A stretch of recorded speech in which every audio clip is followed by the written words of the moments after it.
Actually, what you are to me is what dog crap is to my sneaker. Thank you not for your call. The environmental movement is Leninist. That's what I said, and it's exactly right.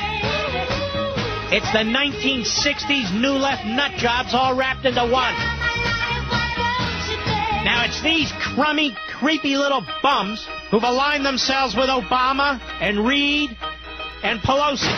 And there ain't nothing I can do about it. Hey, what the hell are we supposed to do? He's one of the most destructive, both in terms of his language, his verbal skills, and in terms of his policies of any president we've ever had. Well, it is a great honor for me to talk to one of the guys I admire enormously, Chael Sonnen. How are you, my friend? Mark, I'm so happy to be on the air. I'm doing well. I had a fight a couple weeks ago. I'm still a little sore, but I'm thrilled to be on the air with you. Let me tell you, I was more nervous than you were. I was watching that fight. I got to be honest, you beat the hell out of him, and unfortunately, he slipped that move on you near the end, but I'm going to tell you, he knew he was in a fight. You said he's going to know he was in that ring in a fight. Nobody's beating the crap out of him like you did. You know, it was hard to get him in there, Mark. I challenged this guy for 4 years. For 4 years, he's called himself the champion, and I've told everyone that'll listen that I am the best. They put us in there, and we proved it both ways. I still am the best, and he still is the champion, unfortunately, so we're going to have a sequel and do it again. So you are going to do it again? We absolutely will. I'm out in Las Vegas right now to meet with Dana White, sit down. He's the UFC president for our fans listening in. And I told him, look, Dana, I don't need to reach into your pocket for this one. I just need a date. Just tell me when I can get my hands on this guy one more time. All right, listen to me. Do reach into his pocket, too, because let me tell you something. You're not going to live forever, and he's got a deep pocket. You see what I'm saying? You know, you make a very good point, actually, Mark. Next time you need to come out with me and sit in on one of these meetings. Remind me of that ahead of time. I'm damn good at that, by the way. Now, by the way, he's offered, Mr. Callscreen, didn't he say that I could have a front row seat or something next time I come out there? Well, yeah. Let's pretend we did say it. Anytime you want to come, it would be an honor. I'll get you a front row seat. I'll get you a pass, and you can sit in the corner with the coaches if you'd like. Well, let me tell you something. Can I be honest with you, show? I like to sit at home, watch it on TV, go to the bathroom, get something to drink. You know, nobody's around. But let me say this. I cannot tell you how impressed I was with you in that fight. I saw the prior fight with this Anderson Silva where he humiliated the other fighter, and I have to be honest with you, it really upset me because it was very unprofessional. You know, mocking him and running around the ring. I guess you figured out, you know what, I got to take this fight to this guy and get him on the mat, right?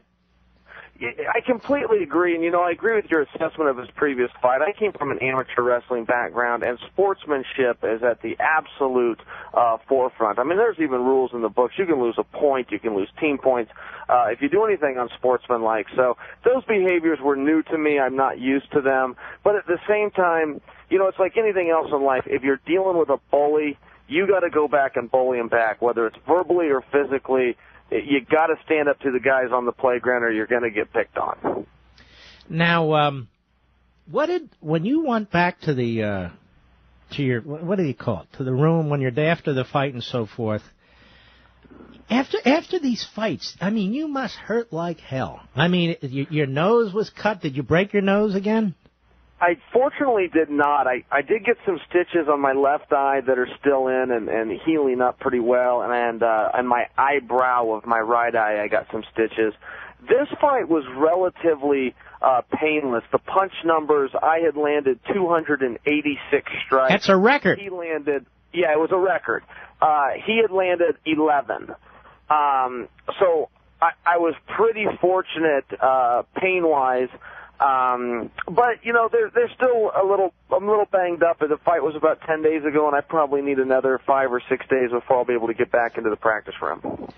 Now, here's the thing. If and when you do fight him again, he's going to kind of be on to the tactics and so forth, so it might be a little harder, no? I don't know. I'm just asking. You know, I think physically, yeah, it might be a little tougher. I think, yeah, he will understand what I'm going to go out and do, and the next time I fight him, I'm going to go out and do the exact same thing. So if he can catch on to that, he might put up a little more resistance. Mentally, he's a broken man. He was talking to me in the fight. He was asking me to slow down in the fight. He was trying to get out of there. Mentally, like I said, it took me 4 years to get him in there with me one time. Dana White and I will do everything we can to get him in there again, but I'm not confident he's going to sign. Now, what do you mean he was telling you to slow down during the fight? I was striking him during the fight, and he was speaking in Portuguese, but he would finish by saying my name. He would groan, and then he was, oh, blah, blah, blah, and then he'd say, Chael, please, slow down, and that part would come out in English. And I talked back to him. I said, well, if you roll over, I can get you out of here, but you got to roll over and give me a choke. Otherwise I'm going to have to punch my way out of this mess. And he rolled over a couple of times, but he was right on the edge of quitting. He just didn't quite do it. One time, the referee said, Anderson, if you don't respond, I'm going to stop the fight. Anderson didn't respond, and then he looked at the referee to say, hey, I thought you said you'd get me out of here. That was in the third round. We still had about another 10 minutes to go. And I'm guessing at the very end when you got that, what is that move called? The triangle? It's called a triangle choke, yeah. You're probably thinking to yourself while you're in, oh, for crying out loud. I beat the crap out of this guy, and he slips those legs. And by the way, that's his dangerous weapon, those legs. Yeah. Oh, absolutely. He stands about 6'3", which is very tall for our weight class. Most guys are 5'11" to 6 foot. He's very lanky. He's got good range. And I did. It's funny you say it. When he threw those legs up, I started praying right then, oh, God, please get me out of this. And at any rate, that's what dreams are made of. He pulled it off. Well, now, did Dana White say anything to you right after the fight when he ran up there?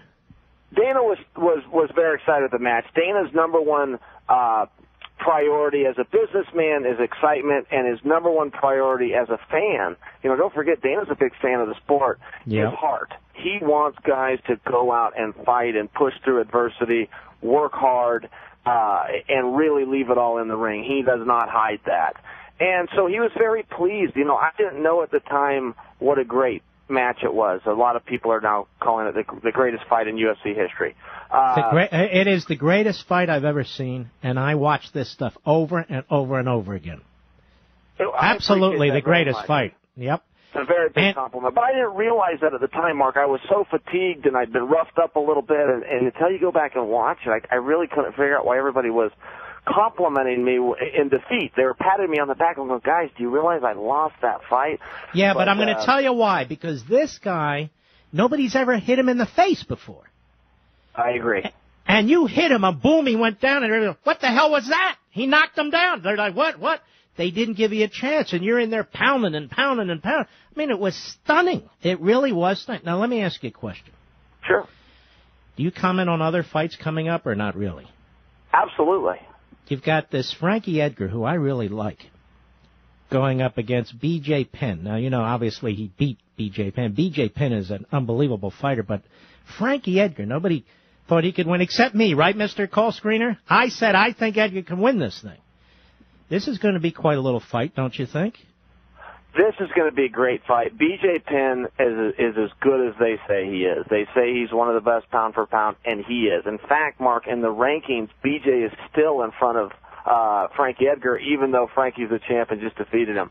With that said, B.J. Penn isn't the first world champion Frankie Edgar beat. Frankie just beat a gentleman named Sean Shirk, who is a former world champion. So I think that Frankie's on the rise. A lot of people just don't know. I don't know who's going to win this rematch. Either one of them could, and I would not miss it. Are you friends with a bunch of these guys, or do you all kind of keep your distance and just live your own lives? It's a very small community. There's not a whole lot of guys that fight. Zuffa, who owns the UFC, there's 183 athletes under contract spread over 5 weight classes. So that's not a whole lot of guys. The divisions are all pretty limited. So with that said, you meet everybody, you get to know them. There's some pretty good, decent human beings there.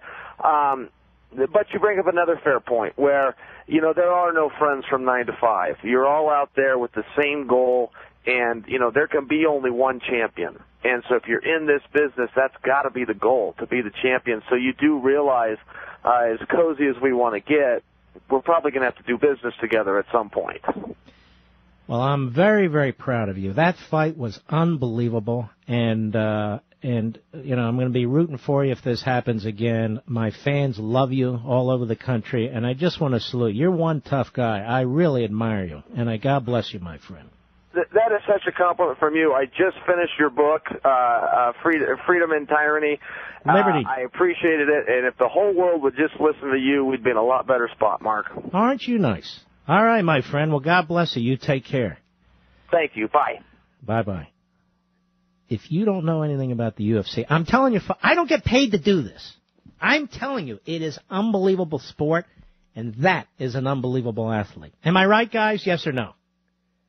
Unbelievable. And the nicest guy, listen to him, intelligent as can be, but they got to get their money when they can. This sport, when you're 50, 60 years old, you're going to feel the effects of what you went through, when you were 18, 19, 20, 30, 35, and 40. Get your money when you can.